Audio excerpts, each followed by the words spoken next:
The Fibber, McGee, and Molly Show.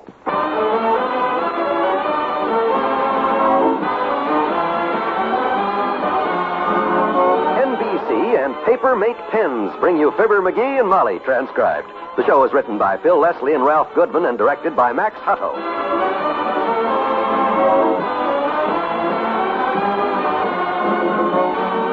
We'll join Fibber and Molly in just a moment. How would you like to be earning extra money while improving your golf game? Well, it's a lot easier than you think. How?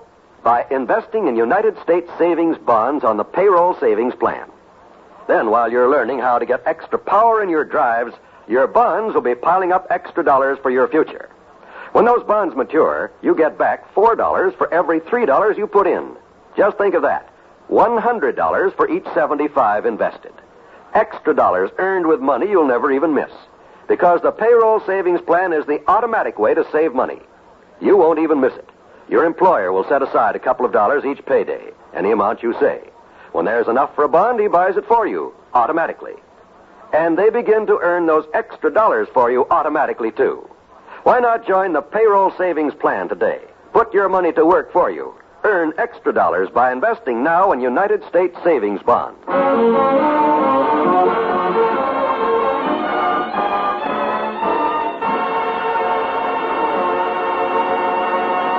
A phone call came yesterday for Mr. McGee from Washington, D.C. Mr. McGee wasn't in at the time, so the long-distance operator said the party would call back today. And I'm not going to set foot out of this house till that call comes through, Molly. Boy, oh boy, Washington calling Mr. McGee. It is intriguing, all right. Yeah. I wonder what it's all about. That's just it. For a guy like me with my talent and reputation, there's so many possibilities. Including the possibility that it isn't the government calling at all. The operator just said Washington. Oh, it's got to be the government. Who else do we know in Washington? Who do we know in the government, for that matter? Well, don't you worry. Them government guys know me, and that's what counts. I've been writing them letters about what's wrong with every administration for the last 20 years. And I knew that sooner or later they'd get wise. We're just tired. Maybe they're calling to tell you the post office is off limits from now on. Gee whiz, no telling what they want me to be, Molly. Ambassador, diplomatic service, chief justice. Caddy? Caddy? No, this is no joke, Molly. Sorry. Anytime the government calls me all the way from Washington long distance, it ain't to discuss the Rose Bowl game. This could be a brand new beginning for us. And we could use one. I still think it's a little too soon to start shipping the furniture, dearie. But do you think I ought to run downtown and get measured for a mink? Buy a mink coat? Don't be naive, Tootsie. When I get in there and start putting through a few of my pet ideas, like, for instance, cutting out income taxes and giving every voter a new Cadillac, the people of this nation will be so grateful to me they'll shower us with minks.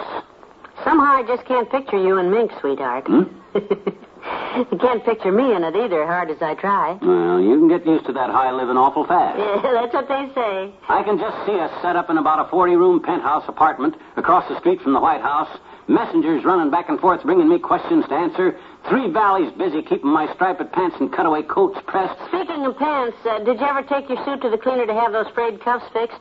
Because you should... Yeah, last week. Listen, was that the phone? You hear the phone? You hear it? No, I didn't hear a thing. Well, I wish Washington would hurry up and let me know what kind of a job they want me for so I can get moving. I don't know whether to run out and buy a tall silk hat or a cloak and a dagger. That is... Listen to the little parakeet, dearie. He wants to go to Washington, too, don't you, baby?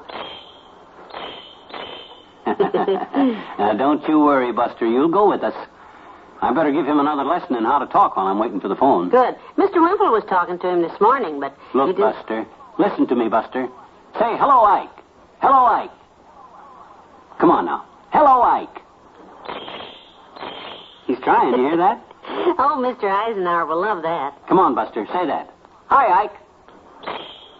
You hear that, Mike? He's getting close. Boy, wouldn't I be a sensation around the White House if this bird learns to say that? Yes. Try hard, birdie. Come on now, Buster. Hi, Ike. Hi, Ike. Did you hear that, Molly? He said it. Clear as a bell. He said, hi, Ike. I hate to disappoint you, but that was me. I was just trying to help. Oh.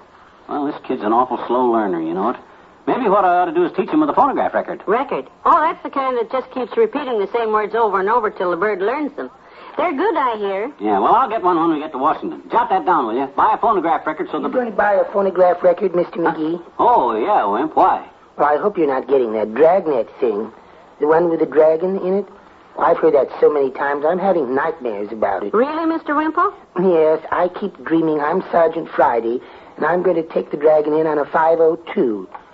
And then it happens. What happens?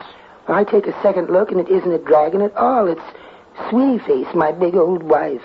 So I turn in my badge. Can't arrest your own wife, is that it? It's pretty hard to arrest somebody when all she lets you say to her is, yes, dear. Don't you ever disagree with her, Wimp? Did you ever say no to her? Oh, indeed I did, Mr. McGee. Once. To see what would happen. Did anything happen? Weren't you the nice people who sent me those flowers?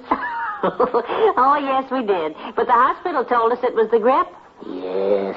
What a grip. Took 3 policemen to make her let go. Say, can I get you anything downtown? I'm just on my way to mail her a letter now. No, thanks, Wimp. I don't need a thing. Your wife's due back for Christmas, isn't she? Yes, unless the weather is bad, of course. She's flying. Oh? The planes are usually grounded during snowstorms or blizzards. And this time of year, you can't tell. Well, we'll hope for the best. Yes, we will.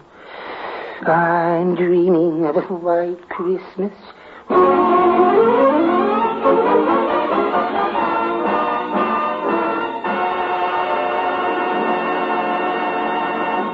Do you have a Christmas gift problem? Well, we have the answer. Your postman, for instance, would love a Papermate pen. So would the milkman, your child's school teacher, the policeman on the beat. A Papermate pen will delight them. You can't find a more useful or a more welcome gift for anybody on your Christmas list. Right. Papermate, of course, is the pen that can't leak. The pen that bankers and school principals everywhere approve. They approve it because Papermate ink doesn't smear, doesn't transfer, doesn't get all over your hands and your clothes. It's a gift that everyone wants because everyone can use a Papermate pen. And it's a worried Christmas shopper's dream because you can buy a Papermate anyplace. And you don't have to worry about it, about what size Aunt Bessie takes or whether a junior would like it or not. You just can't miss. The Papermate pen in its own gift box for only $1.69 is going to answer a lot of Christmas problems for all of us. You can get the Papermate in 7 different color stylings, all of them just beautiful. And a special survey shows that 8 out of 10 want a Papermate pen.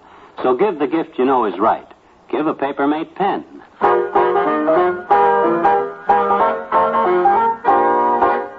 Doggone it, I wish Washington had put that call through so I could start making plans. I got a million details to work out. I wish they'd call, too. I'd like to use that phone myself, but I'm afraid to touch it. Yeah, keep it open, keep it open. That's why I'm sticking so close to home, so I don't miss it this time. I think I'll dash out on the porch, though, and grab the mail. Good. Listen for the phone, will you? If they call, hold them for me. I'll be right back.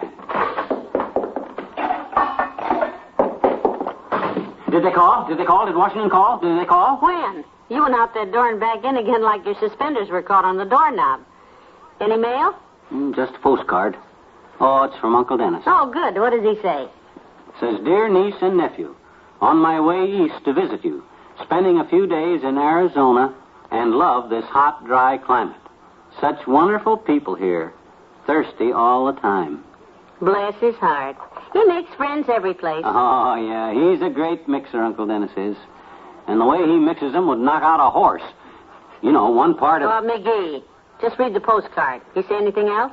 Yeah, it says, am temporarily delayed for lack of funds, but will continue trip as soon as I get out of the hole. Love. Where's the card from?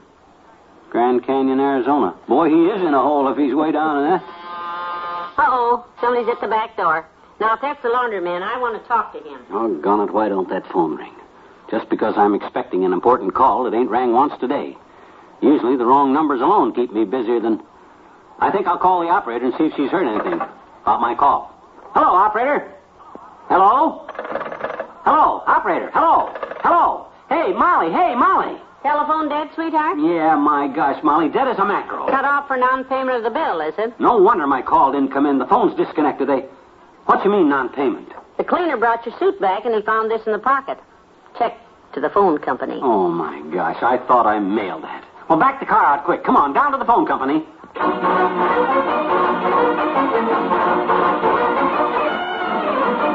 And I've been using your confounded, static-loaded, cheap imitation of a phone company service for 25 years, sis. You understand? Yes, sir. Pay the bill, dearie. 25 years of putting up with wrong numbers, final notices, threats, and falling over the phone cord in the dark. Oh, I'm terribly sorry, sir.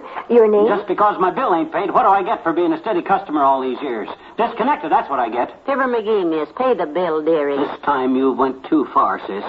You and your phony fouled-up phone company have cut off a guy that he's expecting a call from the government. That's what you'd cut off a guy that...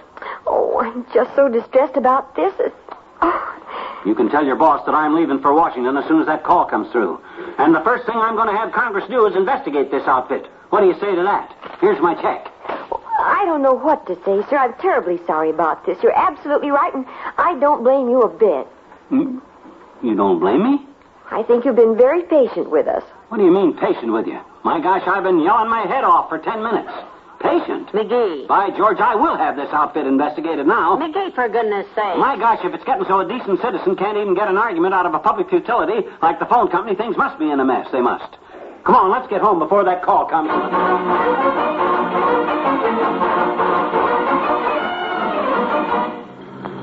Leave the car here in the driveway. I'll use it later. Okay. Don't you fret about the phone. They'll have it on again before long. Well, they better. If I miss that call... Now, let's face it, sweetheart. When the government gets in such a jam that they need you to straighten them out, they're not going to call you once and quit. They'll keep trying till they reach you. Yeah, I guess you're right. Why, of course. If they don't reach you today, they'll try tomorrow. Got your door key? Oh, no, I left my key ring on the hall table. Listen. The phone, it's ringing. It's them. Oh, dear. I've got a key here someplace in my bag, but... Oh, Well, hurry up. Dump the stuff out. Get the door key.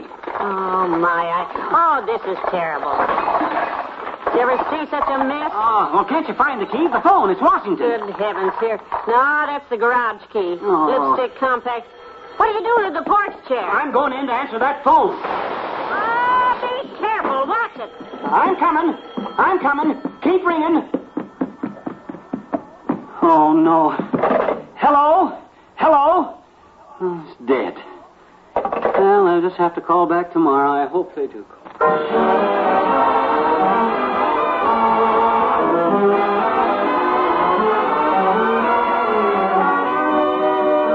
Fibber and Molly will be right back.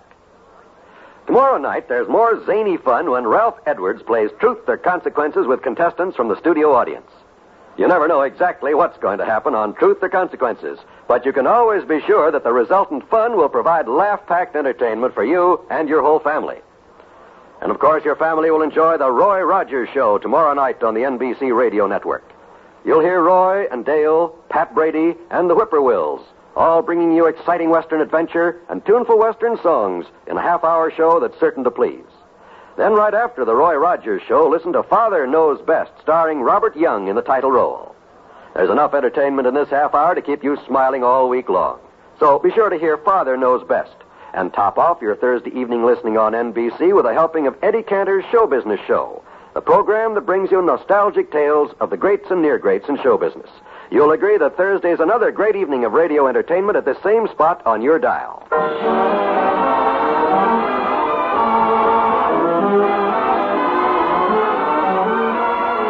McGee, the operator just called. Oh, yeah, Mert? What you want? I had her working on your call. She traced it back to the Washington operator, and you're to call operator 25 tomorrow. Operator 25. Oh, gee, thanks, kiddo. Thanks a lot.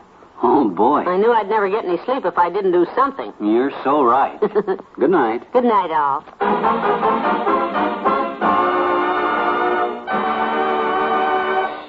NBC and Papermate Pens have brought you the Fibber, McGee, and Molly program, transcribed with Bill Thompson as Wallace Wimple and Marion Richmond at the phone company.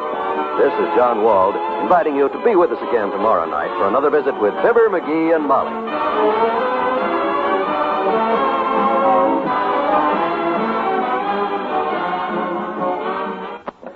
Give your kitchen a Christmas radio and the wonderful shows on the NBC Radio Network.